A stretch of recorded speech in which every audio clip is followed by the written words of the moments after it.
Thanks, guys. Awesome to see so many people here. So yeah, this is SecureDrop, a WikiLeaks in every newsroom.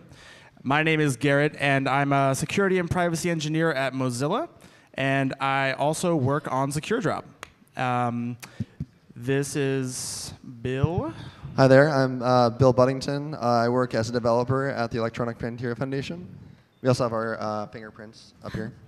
Hi, I'm Jan, and I work as a technologist at the Electronic Frontier Foundation. So we all have day jobs. We work on SecureDrop for Freedom of the Press as well. And quickly, Freedom of the Press Foundation is a nonprofit that was founded in December 2012. It was originally created as a fancy way to launder money for WikiLeaks, but since then, it's kind of expanded its scope. So now we fund and support a lot of really cool projects focusing mostly on public interest journalism. And we have a really cool board that has some awesome people like Glenn Greenwald, Laura Poitras, John Cusack, who's a huge supporter of press freedom, awesome, and Ellsberg and Snowden, who we'll be hearing from after our talk. Woo! So yeah, we continue to process payments for WikiLeaks. If you want to donate to them and don't like how it's being blocked off, you can go to our website and donate to support them. We also do fundraisers, crowdfunding campaigns for encryption tools. We crowdfunded transcripts for Chelsea Manning's trial, which would not have been made public otherwise. Thank you.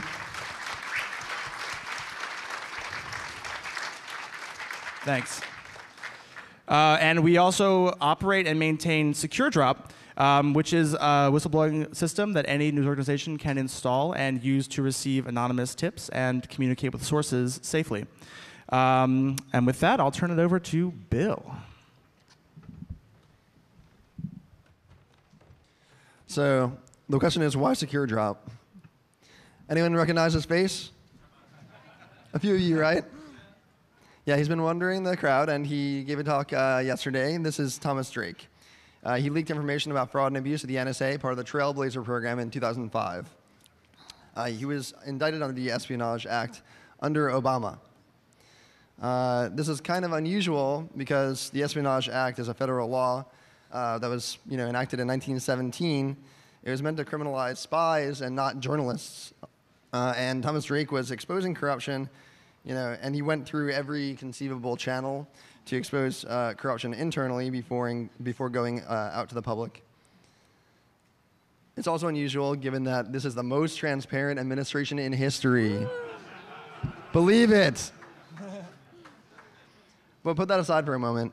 The Espionage Act has been used for decades to criminalize those leaking documents. Daniel Ellsberg, also probably in the crowd, was indicted in 1971 for releasing the Pentagon Papers.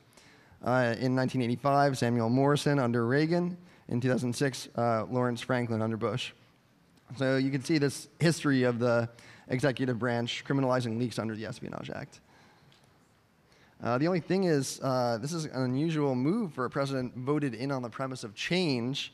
But one crackdown on leaks, however totally illegitimate, shouldn't besmirch an entire administration's history and legacy, right? Right? Right? And then this happened. Shimei Leibovitz convicted for leaking FBI wiretaps in May 2010. And then this happened. Stephen Kim indicted in August 2010 for giving classified information to Fox News about North Korea.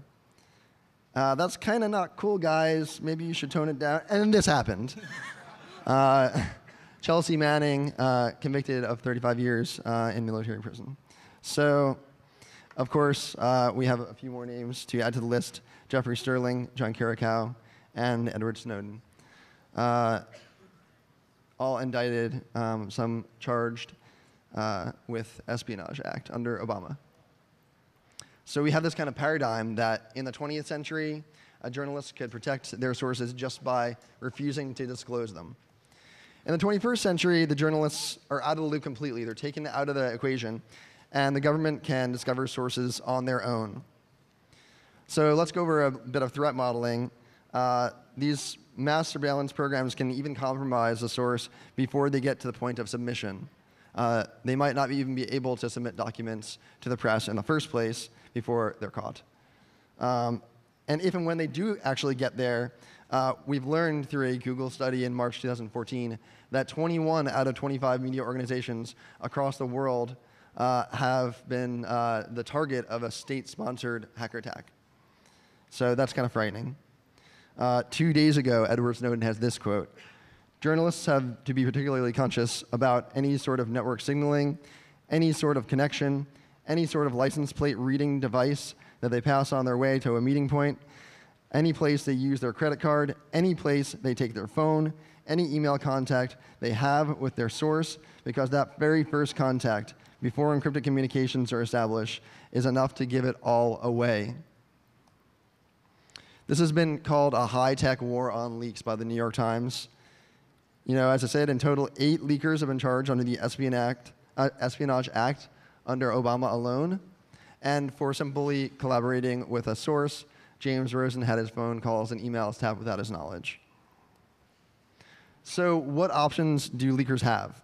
You have a trove of documents. You want to get them out to the public. It's of vital importance. How do you do it?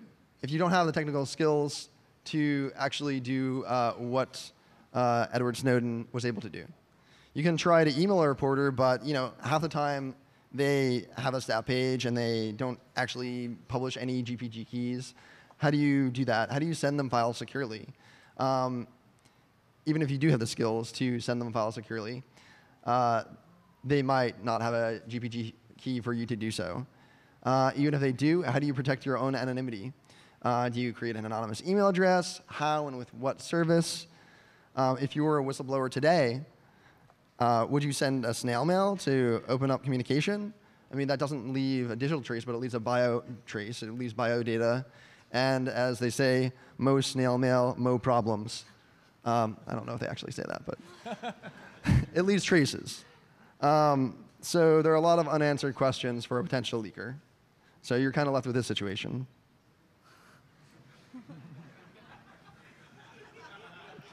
So with that, I'll turn it over to Jan. Thank you, Bill. That was great. So yeah, so we were in this situation a few months ago, and we thought, well, not that we were leakers, but we saw that other people were in this situation, and we thought, well, how do we fix it? And our solution was SecureDrop. So SecureDrop has a server in each newsroom, like physically located in each newsroom, where the sources can send documents. And the server runs a Tor hidden service. Y'all know about Tor hidden services? Sort of. OK. So Tor hidden services can only be accessed via Tor, and that provides some guarantee of anonymity for the source. There's a web front end on the Tor hidden service to upload documents using the Tor browser bundle. And the nice thing about the Tor browser bundle is that not only whistleblowers have it. It's not a specialized piece of software, so that's some plausible deniability for the source. And each document gets PGP encrypted to the journalist for confidentiality. Garrett will talk more about how and where that encryption happens, because I'm sure a lot of you are wondering whether it happens on the client side or the server side. We'll get to that later. So SecureDrop is essentially a Dropbox hosted directly in the newsroom. And why would we do that? Well, so Congress in 1980 established the Privacy Protection Act to protect newsrooms from arbitrary seizures. In addition, because there's no third party involved in this source to journalist to source communication, that's some extra legal protection. So there's no third party email service like LavaBit to subpoena in this case. So great, we're doing awesome, right? SecureDrop, we're happy. So here's a quick history of how this came to be. So it was originally created as DeadDrop by Aaron Swartz and Kevin Poulsen in 2012. And the New Yorker deployed it in May 2013. Their instance is still running. Freedom of the Press Foundation took over in October of last year, and we renamed it to SecureDrop. Here's a lovely picture of Aaron and Kevin working on SecureDrop. And so far, here are the numbers. We've had 3 security audits. We have around 50 contributors, so it's a very active open source project. 2 major releases so far, and 0.3 is coming out very shortly. 12 running instances that we know of, including Forbes, Guardian, Washington Post, and ProPublica. And only 1 leak accidentally submitted to our GitHub page as an issue, as a GitHub issue. And after that, I put up a big warning that said, do not submit leaks to our GitHub repository. It's not a SecureDrop instance, even though it has the logo on the front page. So quickly, how does SecureDrop work? Great. So as we said, we have a, sorry, this text is kind of small, but we have a Tor hidden service, which provides source anonymity. So we have a public, so Tor hidden services are .onion addresses, and the Tor browser bundle can route .onion addresses to the correct Tor hidden service. So the public .onion is published on the news source's website and in many public places, and on our SecureDrop directory, PGP signed. And this is where the source goes to submit documents. So they open up Tor browser bundle, they go to some base64 string .onion, and they go and they see this: submit documents for the first time, or check for responses to things that you've already submitted. And if you submit documents for the first time, we generate a long random authorizations code name for you. We can talk about that more later, but we have a really cool authorization system that makes things both memorable and pretty secure. And the same server running this public.onion also runs a secret.onion Tor hidden service. And this is what's called a stealth authenticated Tor hidden service, which means you don't know about it unless you have the secret token. And so this is only accessed by the journalists. So they log in to the secret.onion, and they can retrieve source documents and write replies to the sources. This is what it looks like for them. We're doing some UI work right now. You can see there's messages. You can mark them, read them. But by the time they get to this point, they're GPG encrypted. So the journalist has to take them off that's on a USB stick and move them to an air-gapped machine. So only the air-gapped machine has the secret key to decrypt these documents. Quickly go over this. Great. And so the point of having the air-gapped machine is so that we don't have to take the secret key off an air-gap ever. And once they get to the air-gapped machine, they can decrypt documents, they can scrub metadata, they can decide what they want to publish, and move just the parts that they want to publish to a different USB stick and take it off and move it to their personal computer and start publishing. And the additional server is a monitoring server, which has this OSEC alert system to see if the app server hosting these .onion things are still active. And if not, they send out these SMTP alerts. Here's a diagram. We can talk more about it if you have questions, but Garrett's going to talk about some of our future plans for SecureDrop now.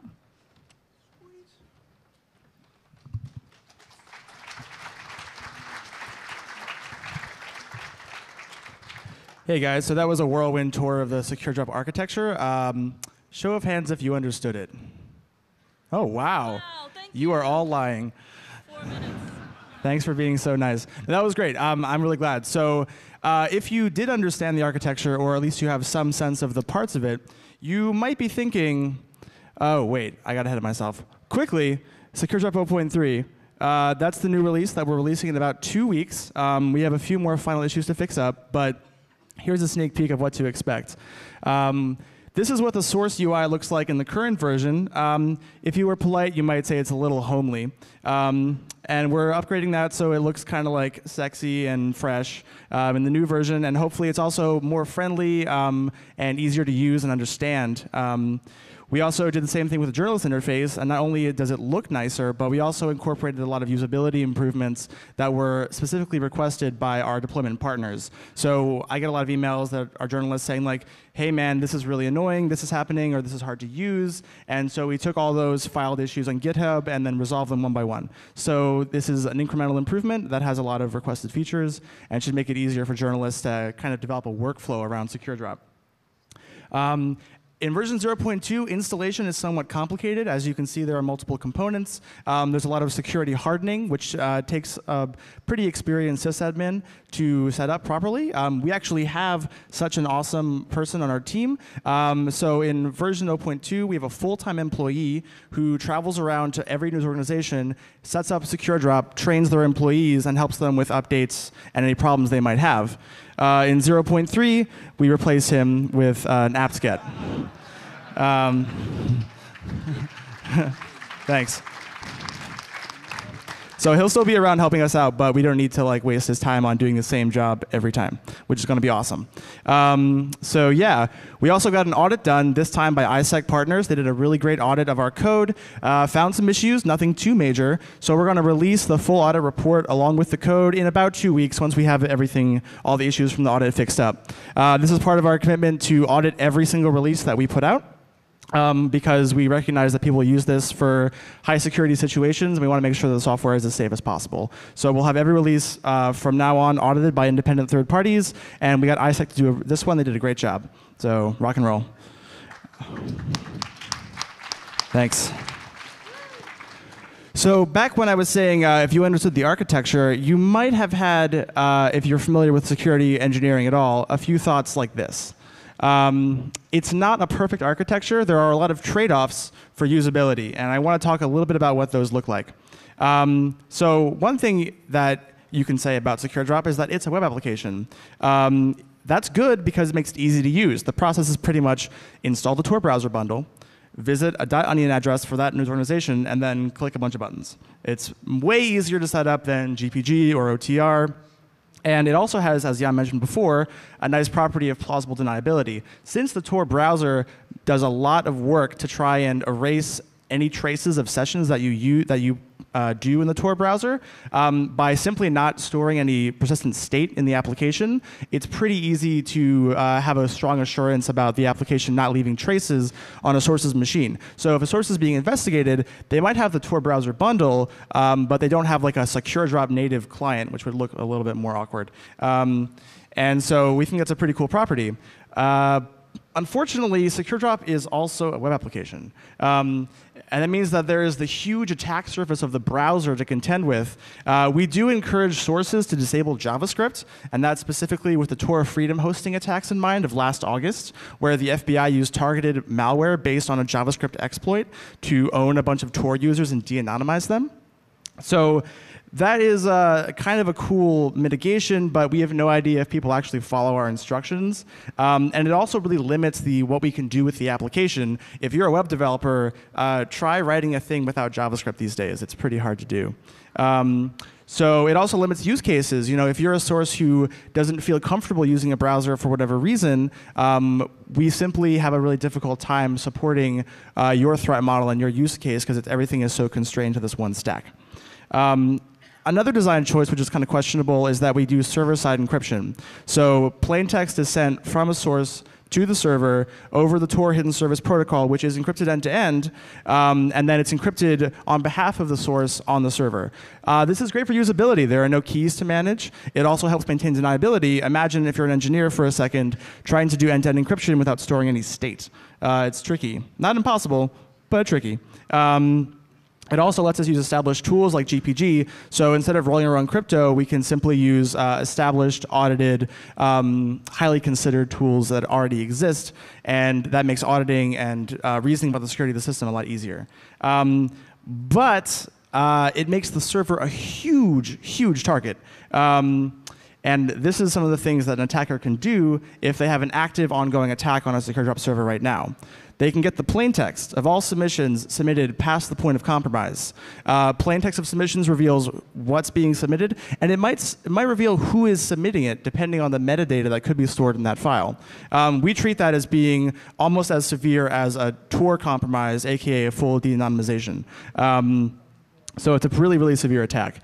They can also get the source's passphrase when it's been sent to the server. They can pull it in as it's being fed to the server over the Tor hidden service protocol, and then they can use that to decrypt replies that are sent from the journalist to the source. As you might imagine, those could contain all kinds of correlating data that would help you identify a source. Of course, they can get all of the stored encrypted submissions and replies. They are encrypted, and the keys are kept offline in cold storage, as Jan said before, but they still can't access that, and maybe then get those keys.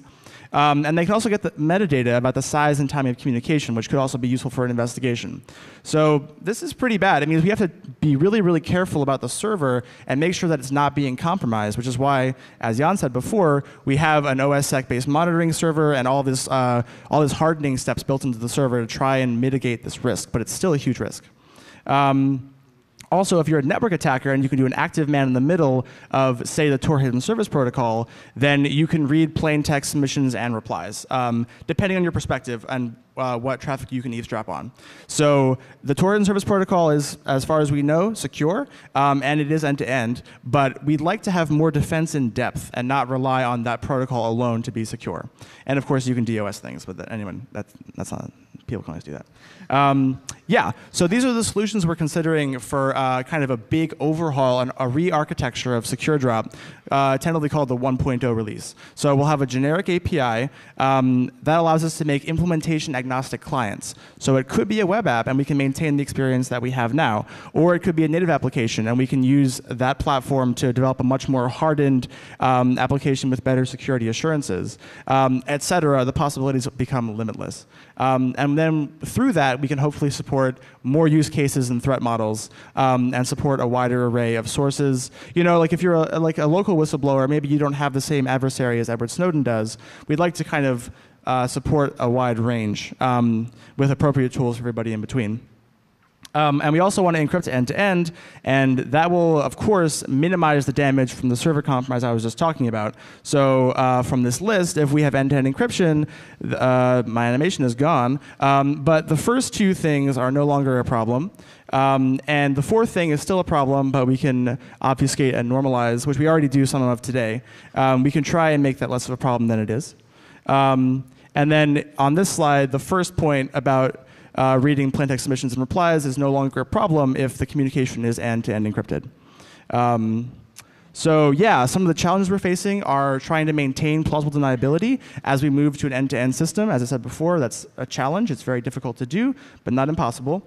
And more generally, as you want to create more full-featured applications, storing state is very useful. And we want to trade off the deniability with the functionality of the application. So that's pretty tricky. And usability is a challenge, especially for journalists. You know, we have an air gap that we currently enforce every installation to transfer submissions to an air gap to work with them, which is really nice from a security point of view, but it's also a huge pain in the ass. So it's not clear if that's always the best thing to do. We'd like to support, again, a wider variety of use cases to make this a useful tool for journalists and for sources. That's kind of just a subset of what we're working on, but I wanted to kind of whet your appetite. If you guys have any questions, check out our Twitter account. We have a mailing list for developers. Our GitHub is very active. And of course, SecureDrop and everything that the Freedom of the Press Foundation does is supported by donations. So please consider donating. And I went through that really fast because we have to end really early, but I think we still have 15 minutes for questions. So if you have any questions, please come to the mic. Yeah, can you go to the mic, please?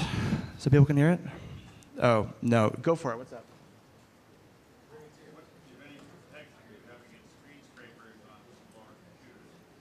So the question was, what, if any, protection do we have against screen scrapers on whistleblower computers?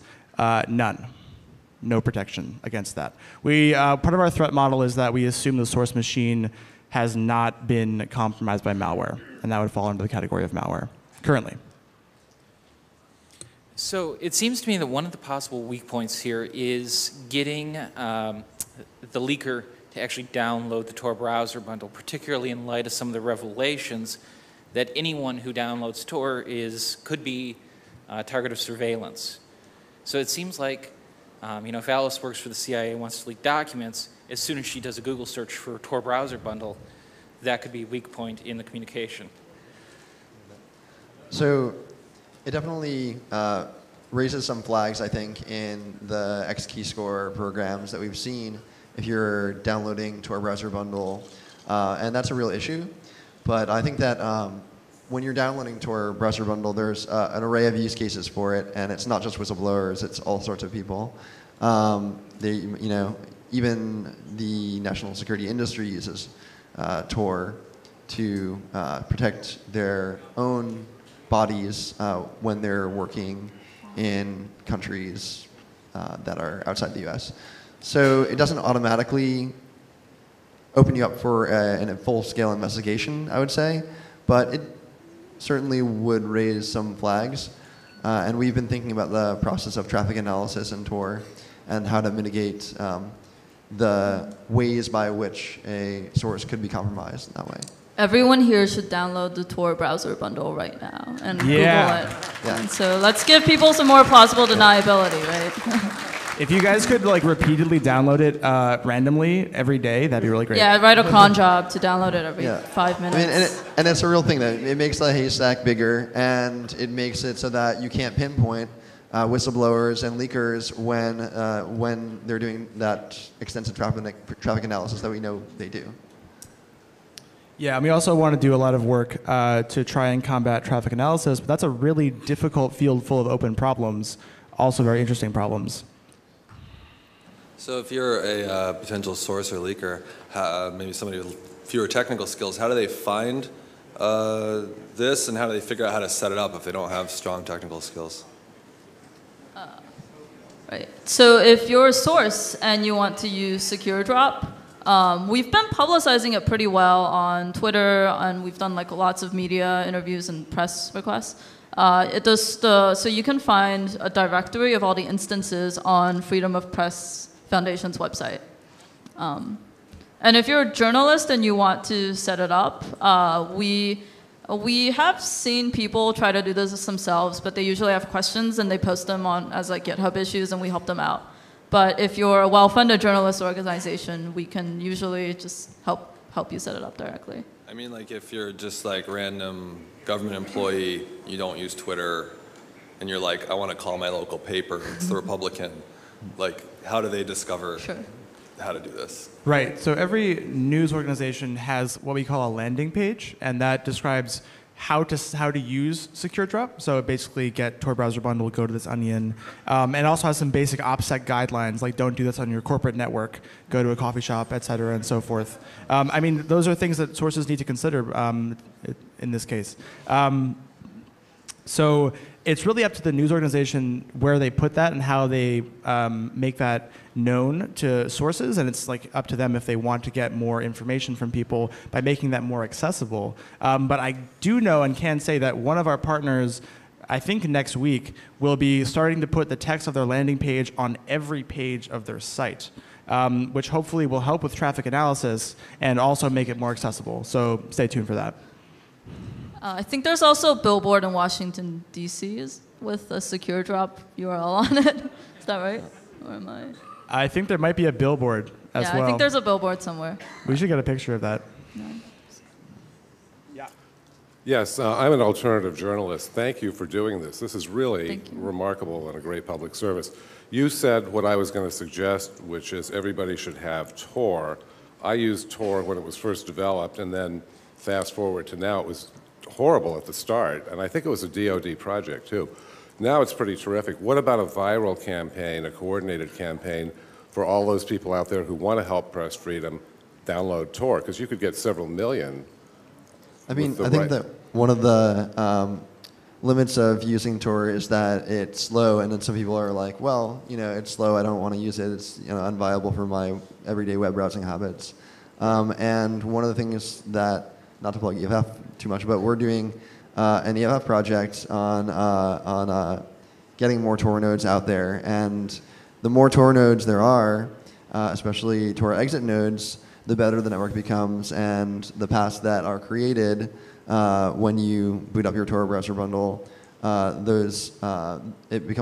makes the network overall much faster.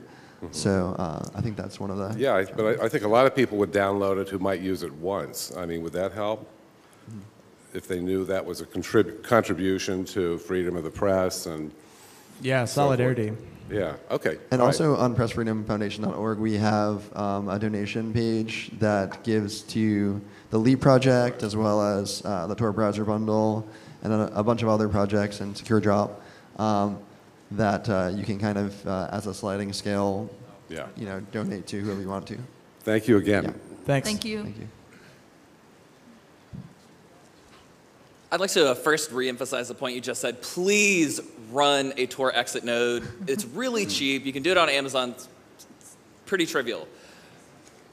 With regards to the first couple comments about, hey, what if the source is already owned? I mean, you can't enforce that someone run a Tails live CD, but I think you should highly encourage it. Assume that the source is compromised. Definitely. Assume that Definitely. they're already owned. You can't, 100% say, yes, this person is running from a live CD, but I think you should really emphasize that. Yeah. Thanks for sharing that. We totally agree. In our mind, for the 1.0, the big major next release, the two main clients will be some kind of a browser thing to maintain the current experience, but probably an add-on so we can maybe do crypto more safely. Question mark, question mark, question mark, please don't kill me. And the other idea is a native client that we want to try and get included in Tails by default, so it's just with Tails. Thank you. Yeah, thank you.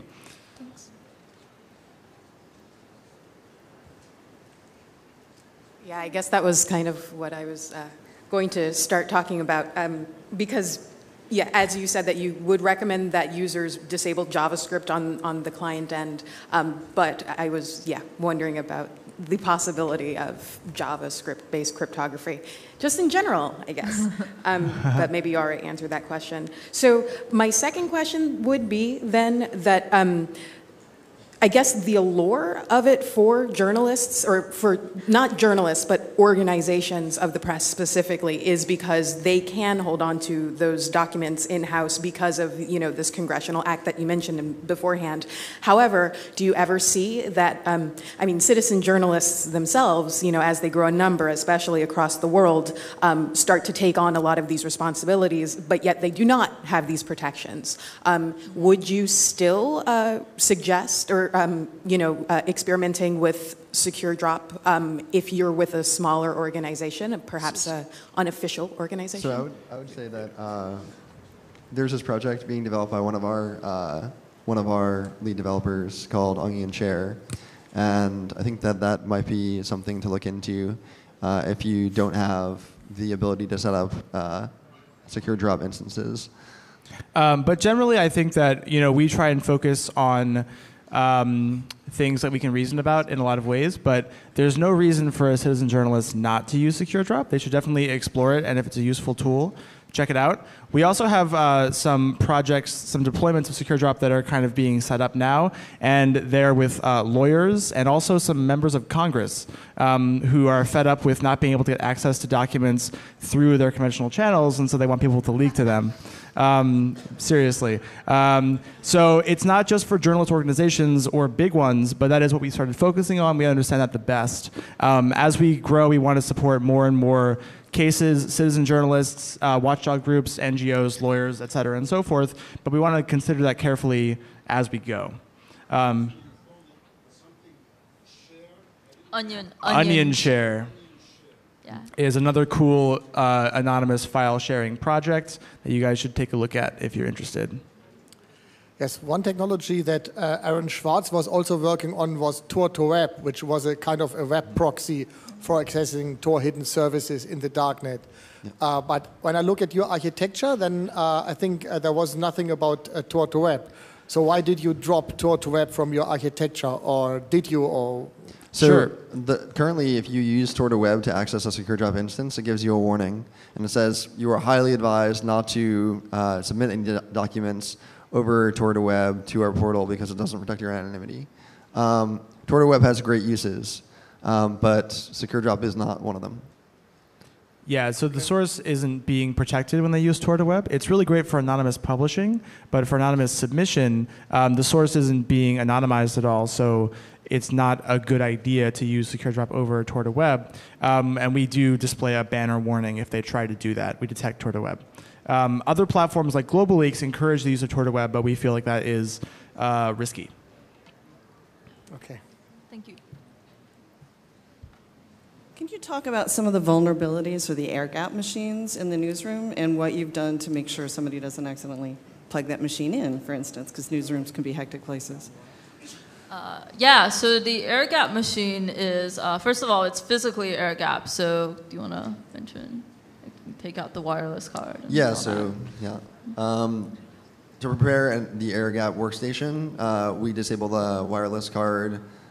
We also have the metadata analysis tool. Anonymization. Or anonymization tool built in so that all the metadata will hopefully essentially be scrubbed, and then documents can be prepared on the air gap itself. Right, and the air gap machine is also running Tails as an operating system, which is like a fresh instance of Tails every time you reboot it. So if we get malware, it's likely not going to be persistent.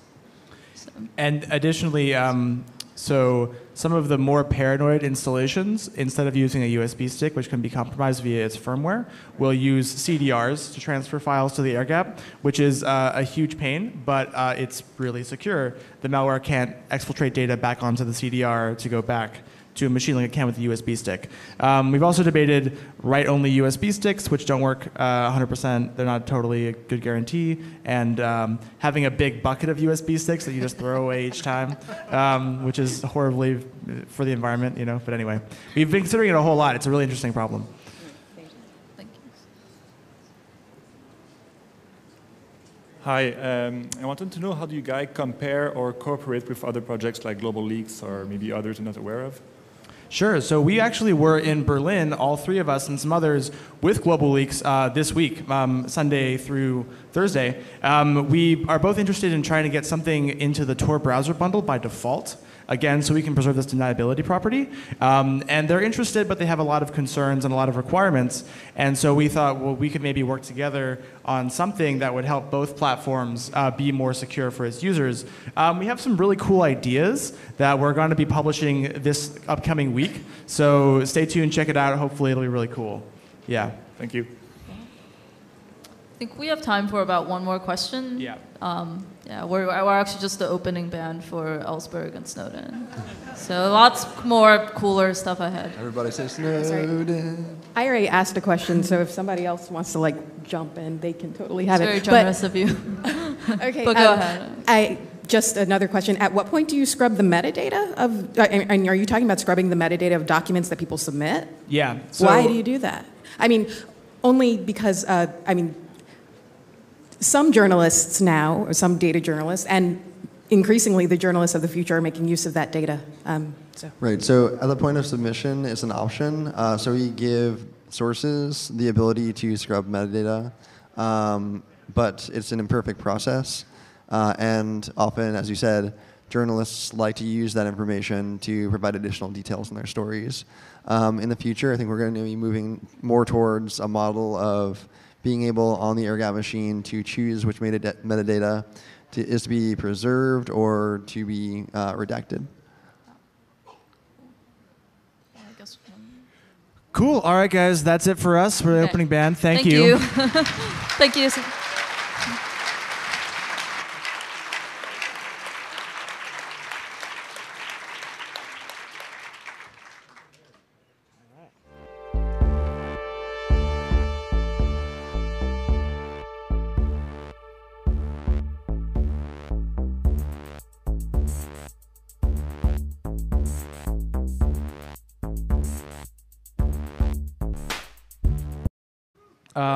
Woo. So yeah, we continue to process payments for WikiLeaks. If you want to donate to them and don't like how it's being blocked off, you can go to our website and donate to support them. We also do fundraisers, crowdfunding campaigns for encryption tools. We crowdfunded transcripts for Chelsea Manning's trial, which would not have been made public otherwise. Thank you.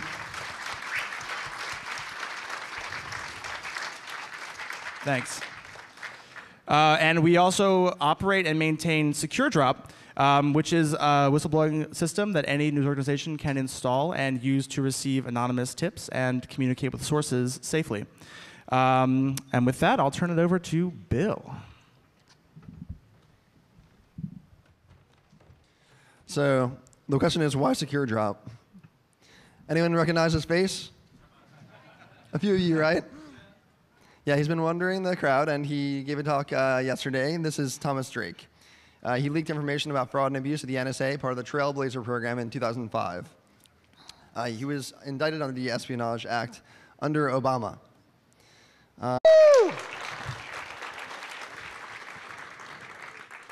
Thanks, guys. Awesome to see so many people here.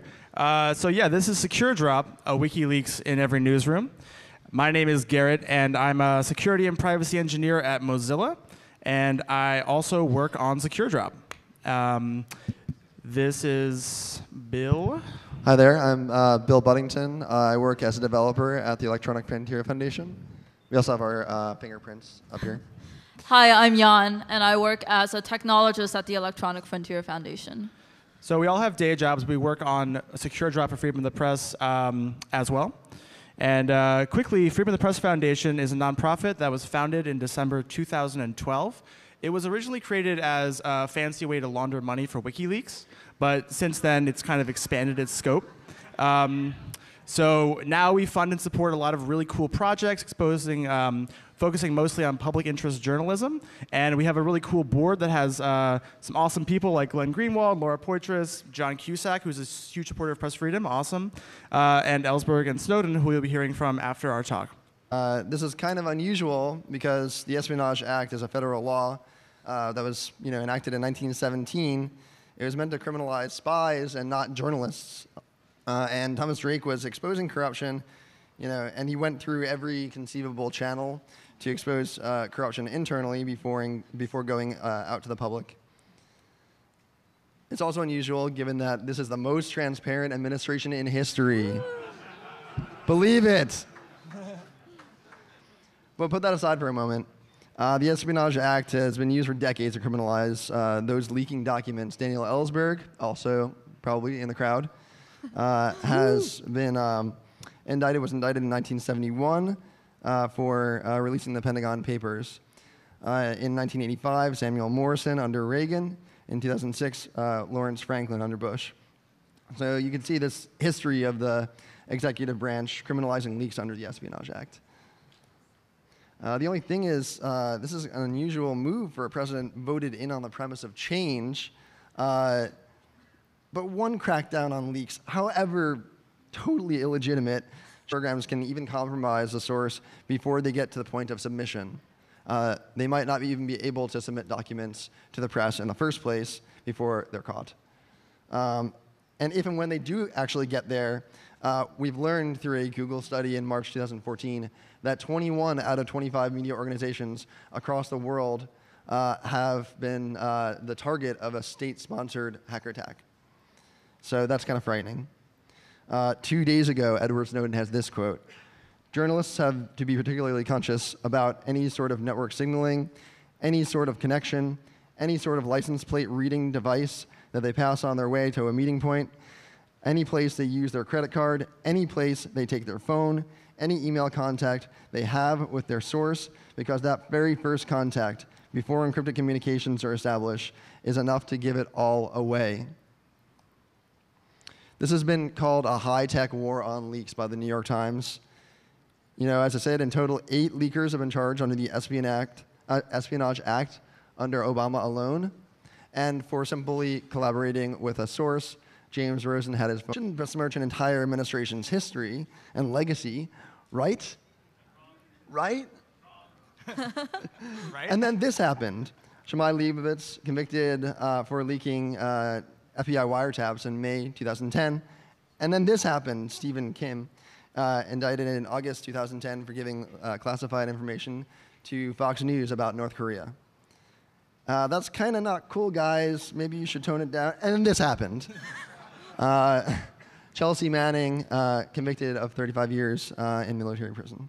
So, of course, we have a few more names to add to the list: Jeffrey Sterling, John Carricow, and Edward Snowden. All indicted, some charged with Espionage Act under Obama.